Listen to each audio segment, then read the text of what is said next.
O hoxh, unë jam 9 vjeç, thot. A mundem të falem, sepse mami, thot, nuk më lë. Babi po. Allahu të rujt, Allahu të boft hajrit, po mund të falesh. Unë të këshilloj që të falesh.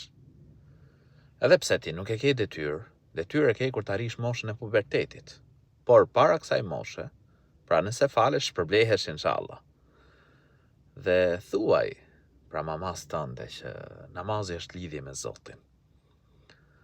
A do thuaj që të më ruaj Allahu? A do thuaj që të më bëj Allahu të mbar? A do thuaj që t'jem në mbrojtjen e Zotit gjithësisë? Atëherë, më lejo thuaj që unë ta ruaj lidhjen me Zotin. Më lejo thuaj që unë të rritem duke adhuru Allahun e lartësuar. Në këtë moshë ti nuk e ke detyrë, por nëse falesh, shpërblehesh. Allahu të rujt dhe të boft hajrit. Amin.